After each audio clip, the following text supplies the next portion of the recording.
Hello दोस्तों, हमारे YouTube channel भक्ति कथा में आपका स्वागत है। आज मैं आपके लिए लेके आई हूँ कार्तिक मास महात्म्य अध्याय 26वां। अगर आपको हमारी यह वीडियो पसंद आए तो हमारी वीडियो को लाइक करें, हमारे चैनल को सब्सक्राइब करें और वीडियो को शेयर करें। आइए शुरू करते हैं।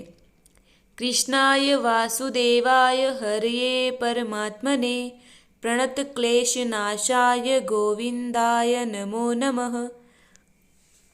यह भगवान कृष्ण का चमत्कारिक मंत्र है।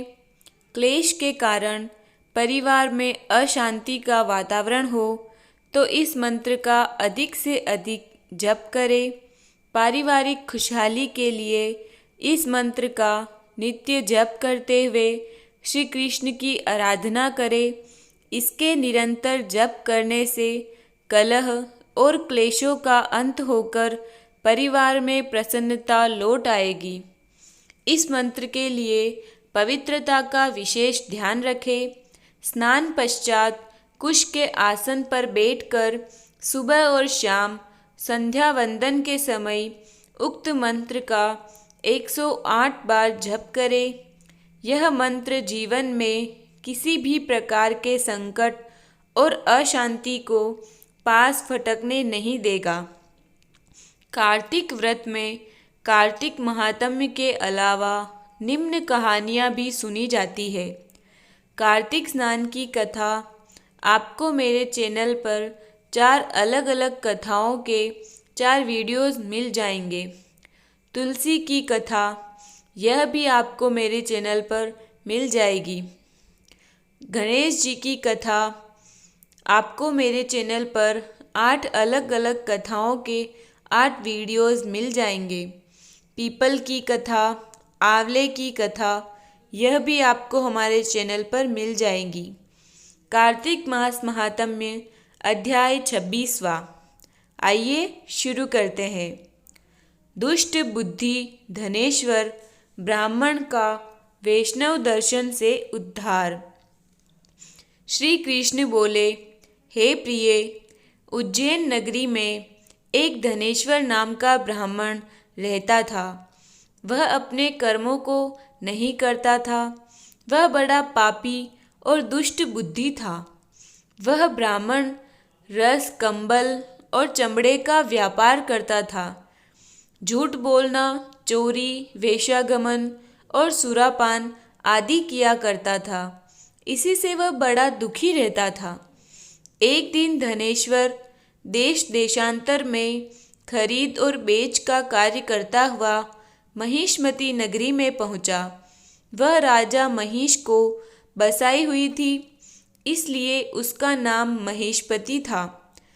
जहाँ पवित्र नर्मदा नदी इसका परकोटा हो रही थी, वहाँ धनेश्वर ने कार्तिक स्नान करने वालों को देखते हुए 1 महीना निवास किया।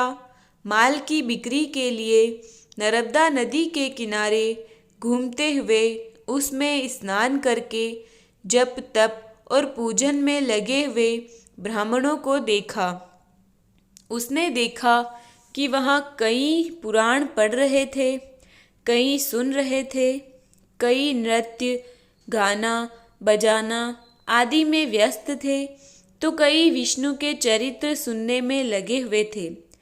कई ने विष्णु की मुद्रा अंकित करवा रखी थी, कई तुलसी माला पहने थे।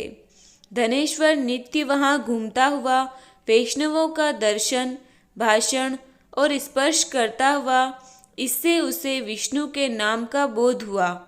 इस प्रकार महीना भर ठहर कर उसने कार्तिक के उद्यापन की विधि को तथा भक्ति सहित भगवान के जागरण को देखा।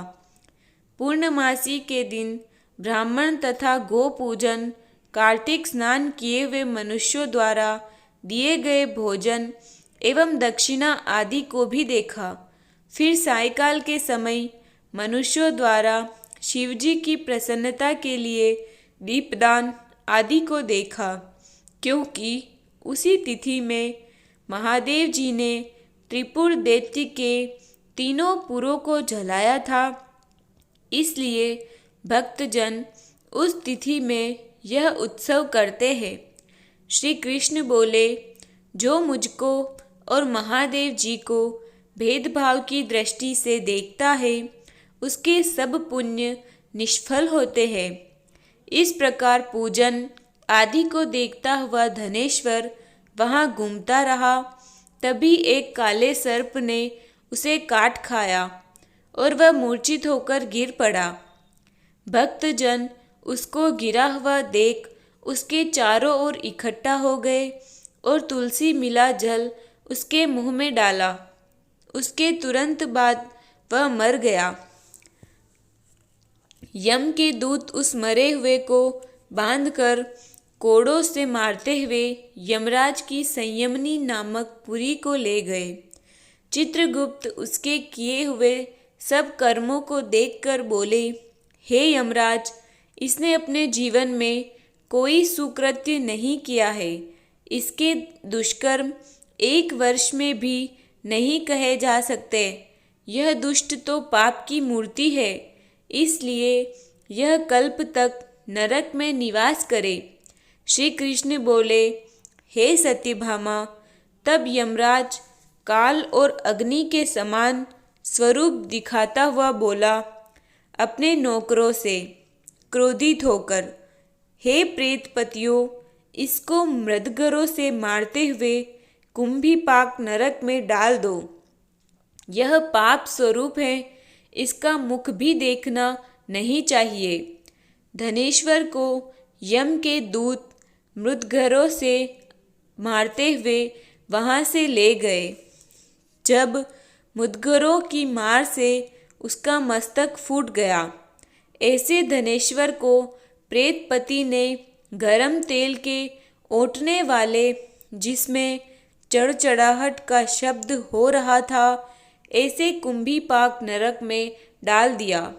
परंतु वे आश्चर्य में पड़ गए, क्योंकि उसके डालने से अग्नि शीतल हो गई, जैसे प्रहलाद को डालने से अग्नि शीतल हो गई थी।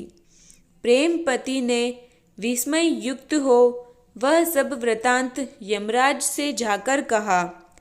यमराज प्रेतपति की बात सुनकर विस्मय से उसको बुलाकर विचार करने लगे। तभी वहाँ नारद जी पधारे। यमराज ने उनका पूजन किया।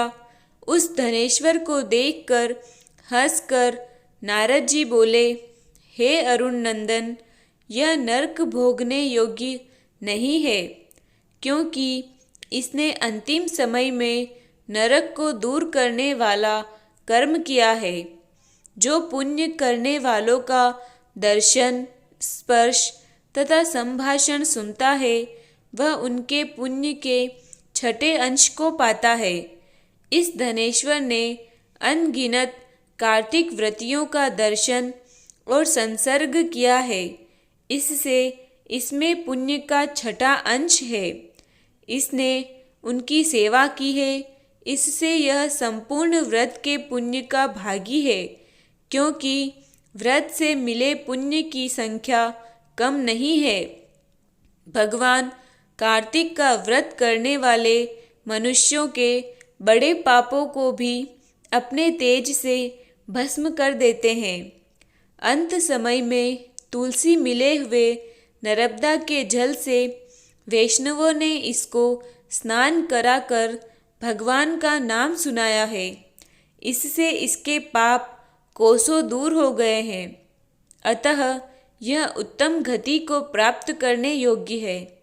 वैष्णवों की इस पर कृपा है, इसलिए नरक में ना घेरा जाए। जैसे गीले और सूखे पापों से नरक मिलता है, वैसे ही अच्छे कर्मों से स्वर्ग भी मिलता है। इससे इस धनेश्वर को यक्ष योनि देकर इसके पाप भोगों को दिखाने वाले सब नरकों को दिखा दो। श्री कृष्ण बोले। यह कहकर नारद जी चले गए। उसके पुण्य मालूम होने पर यमराज ने दूतों से धनेश्वर को सब नरक दिखाने के लिए कहा। अब आगे का वृत्तांत 27वें अध्याय में सुने। इति श्री कार्तिक मास महात्म्य षड्विंशति यानी 26वां अध्याय संपूर्ण। जय श्री कृष्ण।